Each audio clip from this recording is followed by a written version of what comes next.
Assalamualaikum warahmatullahi wabarakatuh. Dari Melbourne malam ini saya bersama Profesor Dr. Denny Indrayana ingin menyampaikan pesan dan penguatan buat teman-teman yang ada di Indonesia, utamanya Roy Suryo dan kawan-kawan. Iya, Bang Roy, Roy Suryo, Dr. Rismon, Dr. Tifa dan kawan-kawan yang sekarang sedang berjuang, terus semangat. Proses hukum itu bagian dari ujian. Saya dan Bang Abraham Samad pernah pada posisi itu, dan kita tentu harus melawan kriminalisasi yang mengganggu sikap-sikap kritis sebagai warga negara. Terus berjuang, kita akan terus memberikan dukungan. Terima kasih. Selamat malam.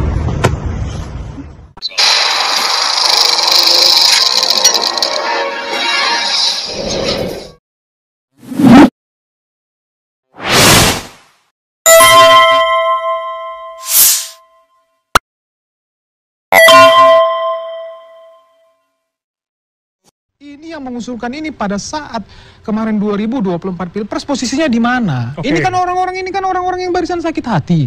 Ya kemudian Anda tidak move on? Iya, belum move on, tidak menerima, itulah whatever lah itu. Nah, ini kan sasaran antara, artinya kalau ini didorong kemudian direspon, katakanlah terjadi ini, artinya itu kan melemahkan Pak Prabowo sendiri. Pak Prabowo kan jelas tidak mau dong. Bang, tapi kan pasal 7A tadi kan dan atau, artinya ya bisa satu-satu, tidak harus satu paket. Bukan, maksud saya secara kepentingan, secara koalisi, ya, kalau ini pecah, koalisi ini pecah, otomatis melemahkan Pak Prabowo di dalam memimpin Republik ini. Dan ini akan dimanfaatkan.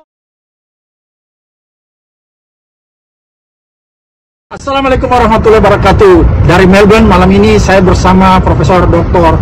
Denny Indrayana ingin menyampaikan pesan dan penguatan buat teman-teman yang ada di Indonesia, utamanya Roy Suryo dan kawan-kawan. Iya, Bang Roy, Roy Suryo, Dr. Rismon, Dr. Tifa dan kawan-kawan yang sekarang sedang berjuang, terus semangat. Proses hukum itu bagian dari ujian.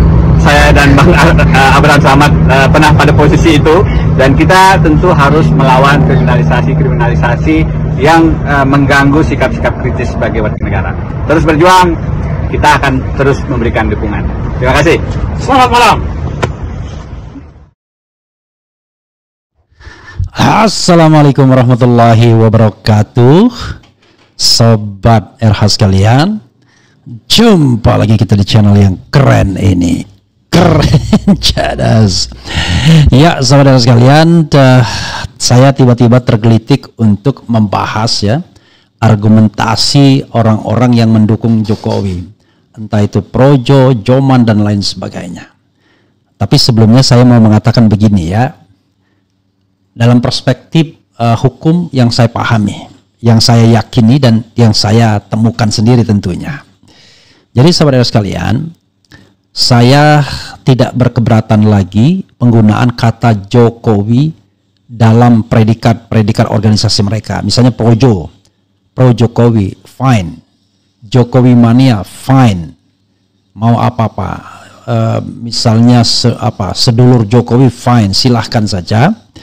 Karena Jokowi bukan lagi Presiden Republik Indonesia dan not belongs to the nation lagi, tetapi dia barangkali sudah mau balik ke habitatnya sebagai dimiliki oleh kelompok-kelompok eksklusif yang dinamakan relawan Jokowi. Jadi saudara sekalian, silahkan. Nah, yang saya keberatan dulu ketika dia jadi presiden, nggak boleh dipakai nama Jokowi itu karena Jokowi itu adalah Presiden Republik Indonesia, belongs to the nation, belongs to the republic. Sama seperti saya saat ini pendapatnya nggak boleh menggunakan yang namanya Prabowo mania lah, kemudian Gibranku dan lain sebagainya, karena dia belongs to the nation.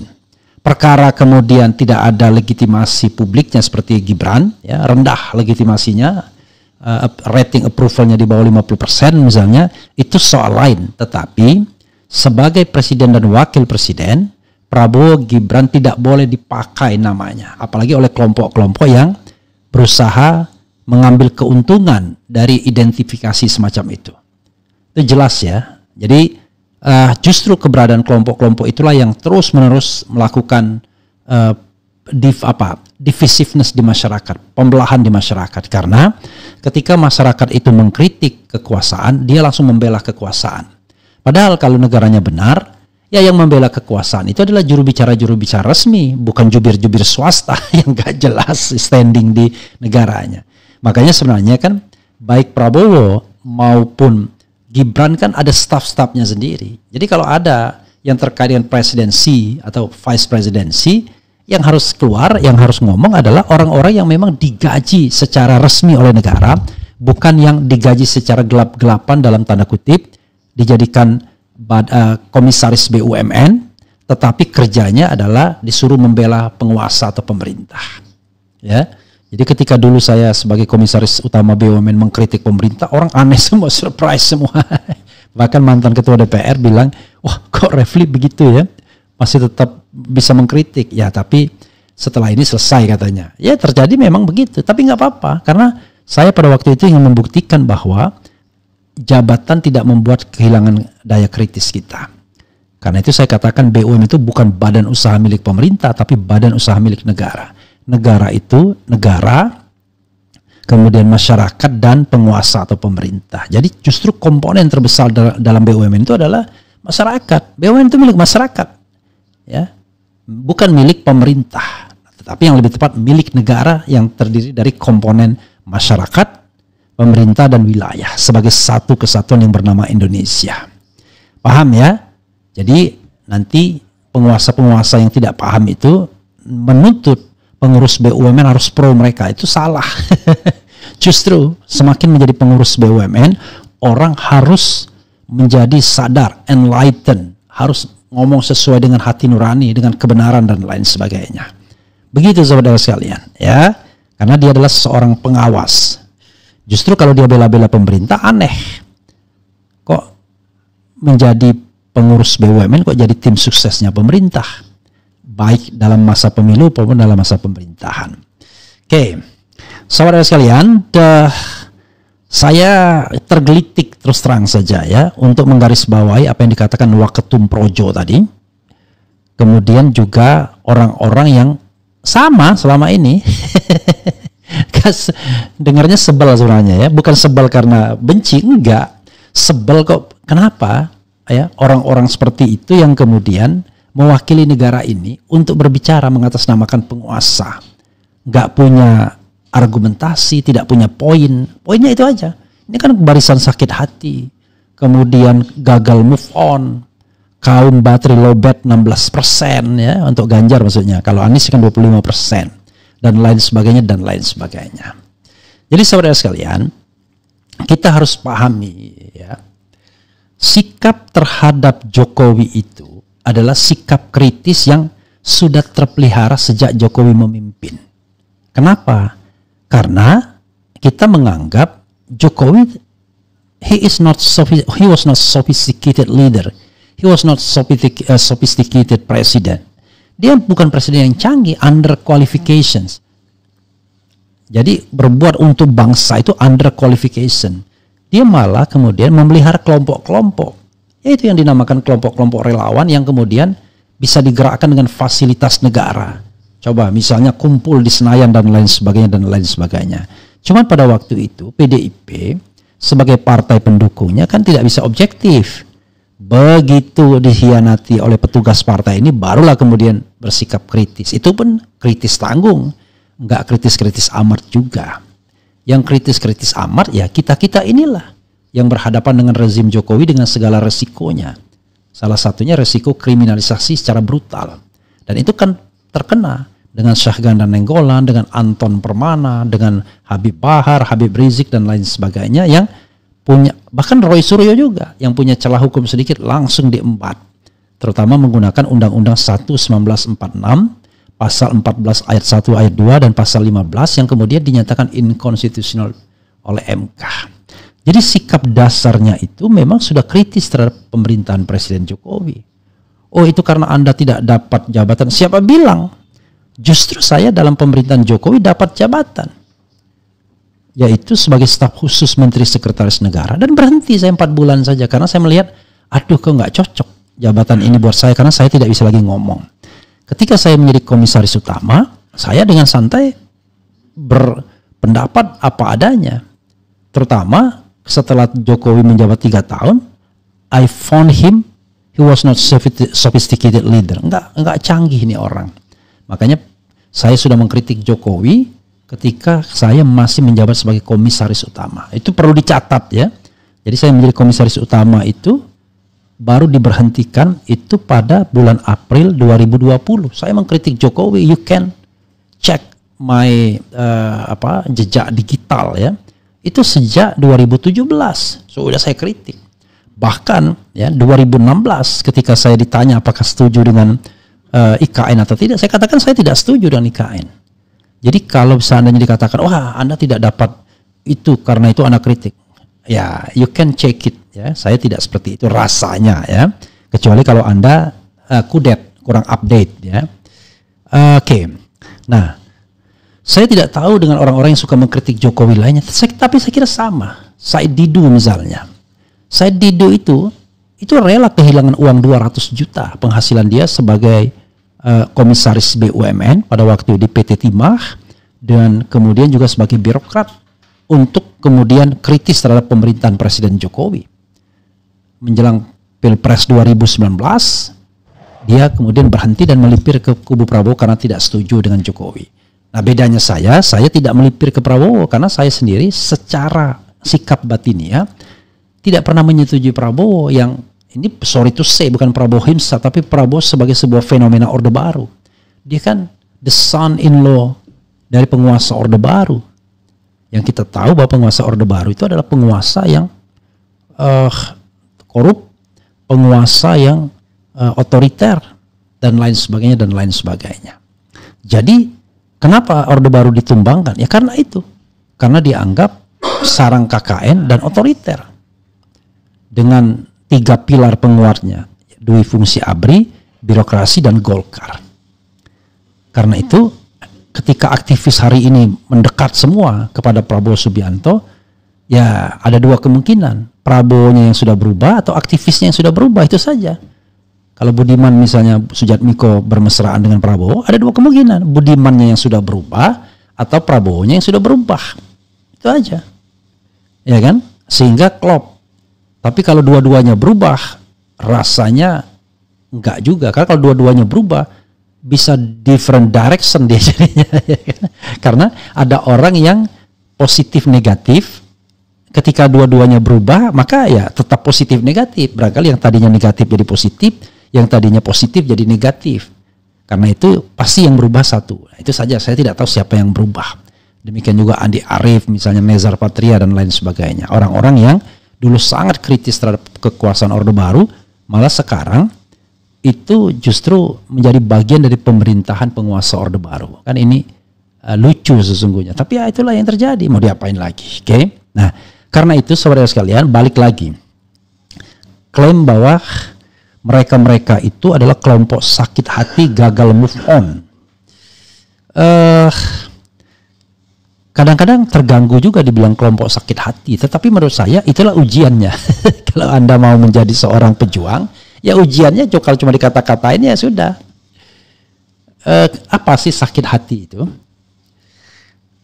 Saya kira kalau pengertian sakit hati pernah dilukai, ya kan, itu totally incorrect, ya kan? Apalagi kalau Anda ingin mengatakan dalam pengalaman saya, karena saya kemudian dipecat sebagai komisaris BUMN. Itu totally incorrect. Kenapa? Saya diberhentikan sebagai komisaris BUMN itu setelah menjabat selama 5 tahun. Itu satu, ya kan? Yang kedua adalah saya kritis sebelum diberhentikan. You can check it. Saya membuat kanal YouTube itu pada tanggal 22 Maret 2020. Setiap hari saya mengkritik pemerintahan pada waktu itu. Sehingga cepat sekali diberhentikan. Ya per tanggal 20 April, 1 bulan setelah YouTube tayang, berhenti saya. Tetapi itu adalah resiko yang sudah saya perhitungkan. Karena saya berpikir dari awal, tidak selama-lamanya saya di BUMN itu satu. Kedua, saya tidak boleh menikmati jabatan itu sehingga saya kemudian kehilangan kewarasan.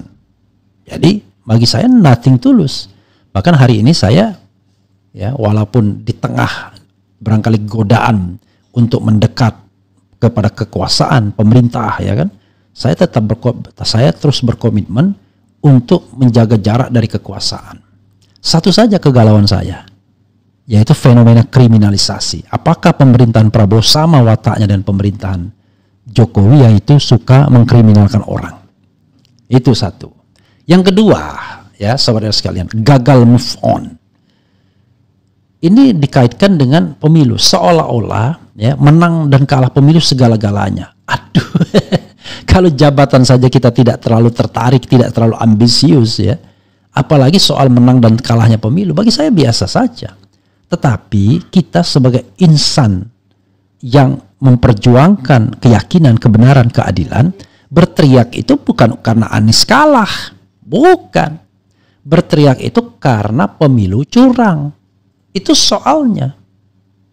Dan itu kan ceto welo-welo. Kenapa Prabowo itu mengambil Jokowi atau anaknya Jokowi sebagai ini, ya kan?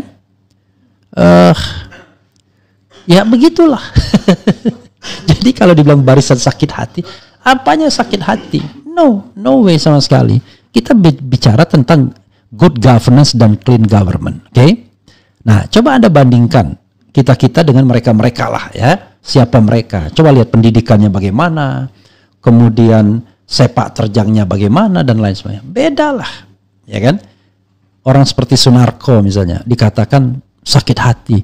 Ini orang yang sudah pensiun lama, yang barangkali maaf kata waktunya hidup di dunia nggak banyak lagi, mau nyari apa lagi dia, ya kan?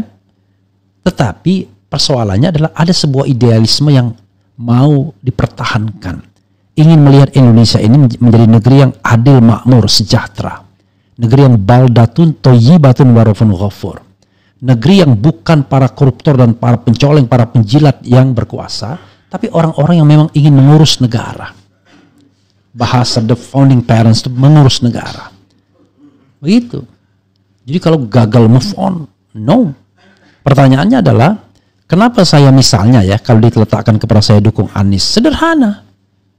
Faktor Jokowi dan faktor kualitas tentunya. Saya tidak mungkin mendukung Prabowo yang merangkul Jokowi, apalagi menggunakan putusan MK 90 yang penuh dengan aroma KKN-nya. Jadi bro, ya, hidup ini tidak hanya soal jabatan dan uang. Kalau kalian ingin jabatan dan uang, ambillah. Kan saya sudah punya komitmen, tidak akan juga saya tertarik dengan jabatan itu. Tetapi hidup ini adalah perjuangan akan nilai-nilai. Itu yang harus kita di antara kalian juga paling saling iri pastinya kan. Ketika di sana ditunjuk sebagai komisaris Pertamina, di situ kemudian ditunjuk sebagai komisaris yang lebih kecil. Mungkin kalian sendiri sudah mempermasalahkan ada api dalam sekam di antara kalian. Sementara saya memperjuangkan tidak boleh ada jabatan rangkap dan pengurus BUMN harus dijabat oleh orang yang profesional. Jangan-jangan di antara kalian juga senang tuh tepuk tangan. Aduh, boleh juga prok. Benar juga itu. Wakil menteri nggak boleh menjabat jabatan rangkap. Jadi kalau saya misalnya mendukung Anies, he was the best. You can show in the presidential debate, ya kan? Cuman masalahnya adalah, udahlah kata Deddy Sitorus dari PDIP, bukan lo yang memenangkan pemilu, tapi tuh yang dekat Blok M katanya. Nah, pertanyaan saya adalah, saya malah mengusulkan, kalau 2029 nanti Prabowo masih ingin mencalonkan diri sebagai presiden, nggak usah digelar pemilihan presiden. Udah langsung aja dilanjutkan. Kenapa? Lah, kalau pemilunya tetap curang, tetap menggunakan bansos, menggunakan fasilitas negara, kemudian dibiarkan saja orang yang ingin memanfaatkan fasilitas jabatan, ya bodoh wae. Sekarang beda ya dengan 2020, Erick Thohir udah kampanye kemana-mana. Sekarang nggak berani Erick Thohir kampanye. Why? Karena Prabowo masih punya peluang untuk putaran kedua. Mana berani dia kampanye sekarang? Tidak ada satupun menteri yang berani berkampanye untuk menjadi calon presiden di 2029. Bahkan Gibran dan PSI sekalipun mengatakan dukung Prabowo. Ya, ini baru subuh bro. Baru subuh udah bilang dukung Prabowo. Takut sekali sih kalian kehilangan jabatan, takut sekali kehilangan kekuasaan, takut sekali kehilangan kenikmatan.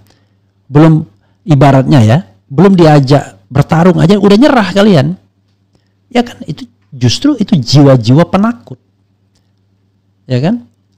Dan kalau cuman tujuannya adalah untuk kenikmatan, mendapatkan jabatan komisaris dan lain sebagainya, alhamdulillah, ya rasanya nggak perlulah ya kan sampai begitu aman.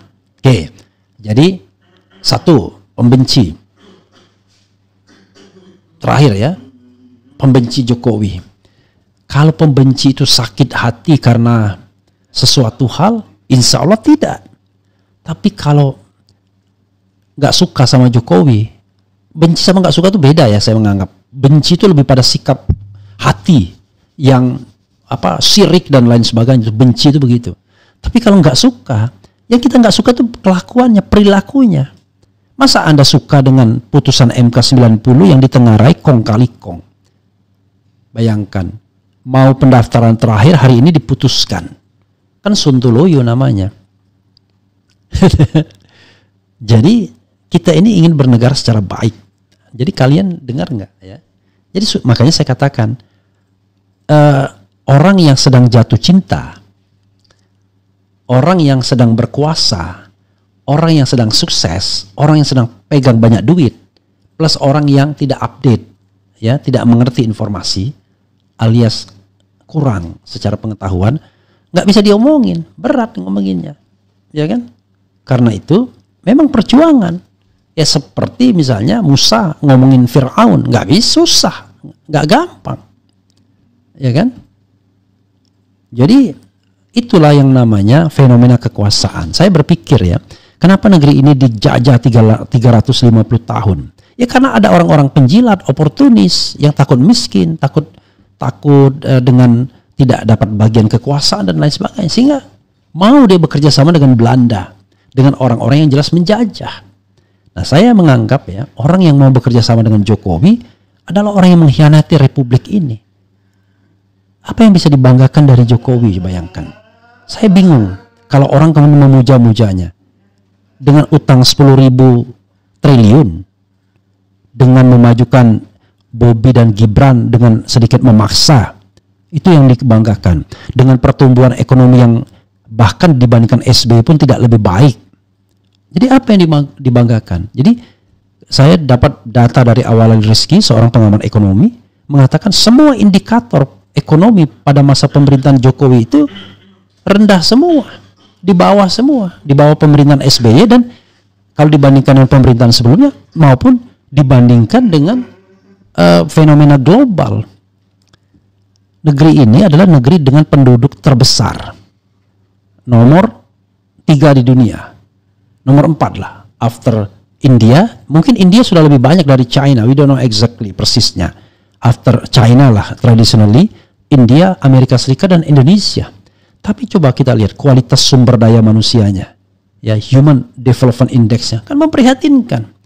Nah, Anda bisa nggak berpikir bahwa kita diwakili oleh Jokowi yang gagap, literasinya tidak banyak, bahasa Inggrisnya juga nggak jalan, we walk the talk, not only talk the talk. Kan nggak bisa begitu, ya. I don't speak English well, but at least I speak better than him. Ya kan begitu, gitu. At least. Nah, jadi karena itu menurut saya kita cobalah berpikir. Jadi gini, Anda boleh membela sebuah pemerintahan atau sebuah rezim, tapi belalah secara elegan. Secara cerdas, gitu ya. Misalnya lagi, wah ini sasaran antara, tadi kan dikatakan sasaran antara untuk menyingkirkan Prabowo. Ini it doesn't make sense. Justru saya kesel dengan para aktivis yang ketika ngomong tentang Prabowo masih ragu-ragu dia, nggak berani mengkritik. Ya karena takut dibilang sasaran antara dan lain sebagainya. Padahal mereka yang mengajukan Gibran untuk dimakzulkan itu adalah orang yang menjadi purnawirawan TNI. Coba bayangkan, saya yakin ya mereka para aktivis ini menginginkan Prabowo menjauh dari Jokowi. Pasti bahagia mereka. Tetapi tergantung kinerja Prabowo selanjutnya. Kalau kinerjanya oman-oman pasti kena kritik juga. Jadi 2 step bagi Prabowo. 1, menjauhlah dari Jokowi dan Gibran. Yang kedua, do right thing. Ya, lakukan hal yang terbaik untuk republik ini, nggak hanya sekedar omon-omon. dalam segenap aspek, in any aspect. Ya, ipolek sosbud hankam, ideologi, politik, ekonomi, sosial, budaya, pertahanan dan keamanan. Do the right thing. Tapi bukan omon-omon saja, bukan asal Bapak senang. Kemarin ada menteri yang mengatakan kepuasan terhadap pemerintahan Jokowi 81%. Bro, kepuasan tuh nggak nyampe 81%. Itu kalau saya baca dari satu survei, kepuasan itu cuma 59% saja. Yang lebihnya itu kata yang tricky. Masa gini, sangat puas, kan begitu? Puas, cukup puas, tidak puas, atau sangat tidak puas, tidak tahu. Jadi unsur tidak puasnya itu cuma satu, sementara unsur puasnya 3. Maka ada 21%, 22% yang mengatakan cukup puas. Kalau seandainya kata yang abu-abu itu dibuang, cuma sangat puas dan puas saja, angkanya cuma 59% saja. Itulah tingkat kepuasan terhadap pemerintahan Presiden Prabowo hari ini. Ya, jadi kalau Prabowo sendiri mengatakan nilai dia masih 6, udah benar dengan tingkat kepuasan 6. Gitu. Jadi tiba-tiba kalau menteri yang agak rodok-rodok asal Bapak senang mengatakan 81%. Paham ya? Itulah karena tadi pertanyaan yang 3 kategori puas, 1 kategori tidak puas, dan 1 kategori biasa-biasa saja. Mestinya kan puas, sangat puas, puas, tidak puas, sangat tidak puas, tidak jawab alias netral. Kan mestinya begitu. Kalau kita mau bicara mengenai sebuah survei yang benar. Tapi sekali lagi ya, nggak masuk akal kalau dikatakan ini adalah sasaran antara. Saya bilang bullshit, sasaran antara. Enggak, orang menginginkan yang namanya Prabowo Subianto itu jauh dari Jokowi, dan setelah jauh dari Jokowi, karena mereka punya keyakinan bahwa sepanjang dia masih menggunakan orang-orang Jokowi dan dipengaruhi Jokowi, maka selama itu republik ini nggak benar. Karena hanya akan dipenuhi oleh orang-orang korup, orang-orang penjilat dan lain sebagainya. Tapi kalau dia sudah jauh dari Jokowi dan dia mau mengangkat menteri-menteri, pembantu-pembantunya yang punya kredibilitas tinggi, tidak korup, tidak ada misalnya sejarah korup dan lain sebagainya, maka bisa punya harapan ke depan. Tapi tetap saja subjek to penilaian. Tidak ada penguasa yang tidak dinilai. Kan begitu. Hari ini Anda berbangga-bangga dengan SBY, mengatakan SBY sempurna, tetap aja kalian kritik, ya kan? Mengatakan dulu autopilot dan lain sebagainya. Jokowi juga begitu, Prabowo juga akan begitu. Tapi nanti di mana letak pemimpin tersebut nanti akan dicatat secara baik-baik oleh mereka-mereka yang kemudian membuatnya secara objektif dan ilmiah. Ya, apakah pada masa pemerintahan Jokowi Indonesia sudah menuju masyarakat yang baldatun thayyibatun warabun ghafur, atau masyarakat yang terpecah, divided society, karena presidennya gemar sekali melihara kelompok-kelompok dalam masyarakat tertentu demi untuk mempertahankan dinasti politiknya, baik dirinya untuk the second term of office dan juga anak menantunya. Begitu bro ya. Mudah-mudahan paham tuh orang-orang kaya yang pikirannya pendek gitu ya. Nggak ada kaitannya.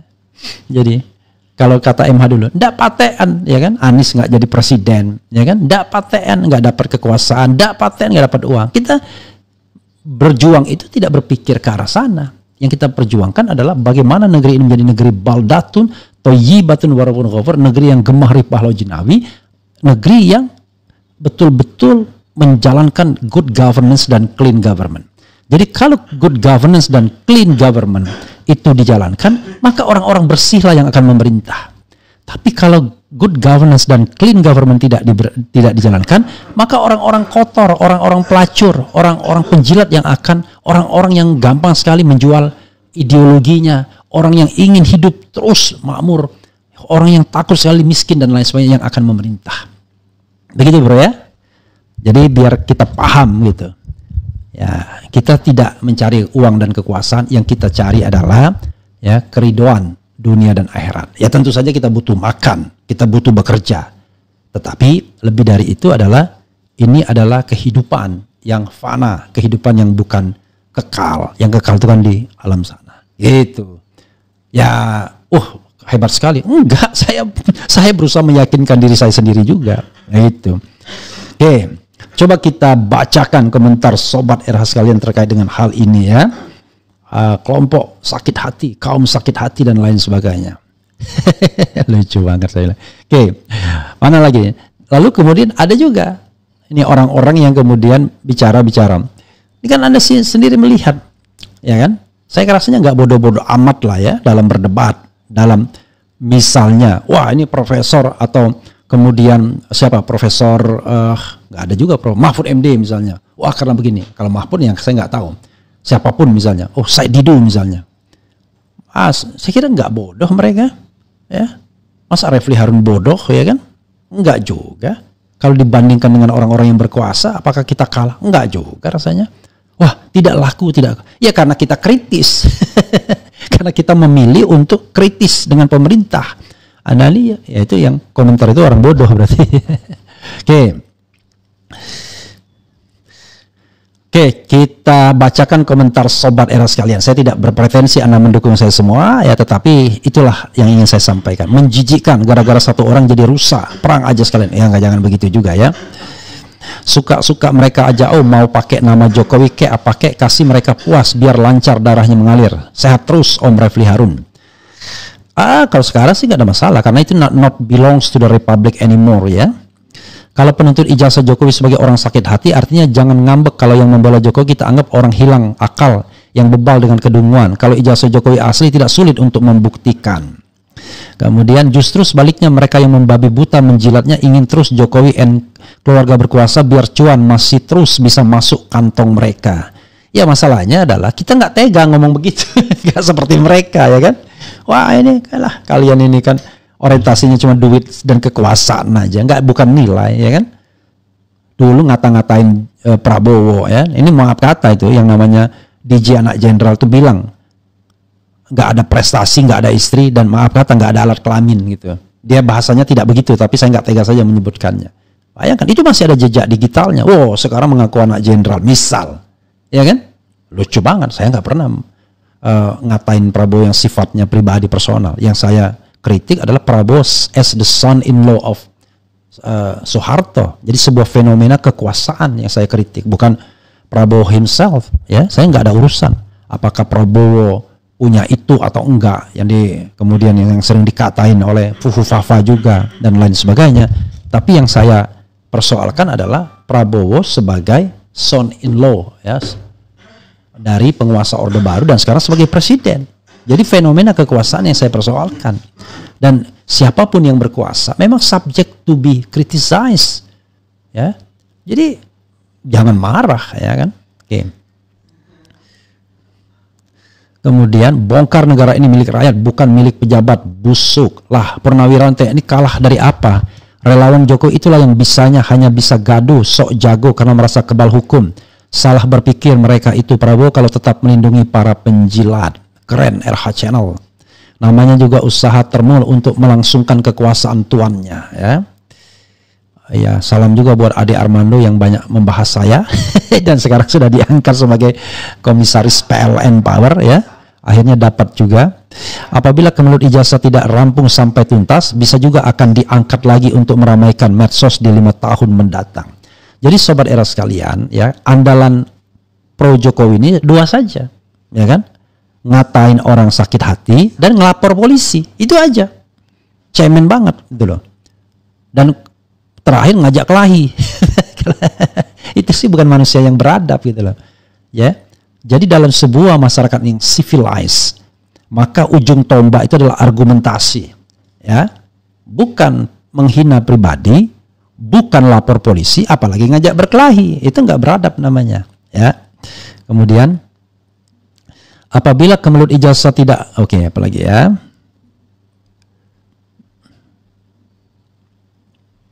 Sepertinya template PS itu menjijikkan gara-gara satu orang jadi rusak. Oke. Kalau apalagi ya, hukum tidak berarti buat mereka fitnah seolah bebas kemana negara presiden ke-7 diserang dan dipermalukan. Saya sangat miris dengan lambatnya hukum. Apa maksudnya ini? Ya, kok dipermalukan? Kalau kita bicara tentang people scrutinize, Anda nggak paham mengenai yang namanya kedaulatan rakyat dan hak atas kedaulatan rakyat tersebut.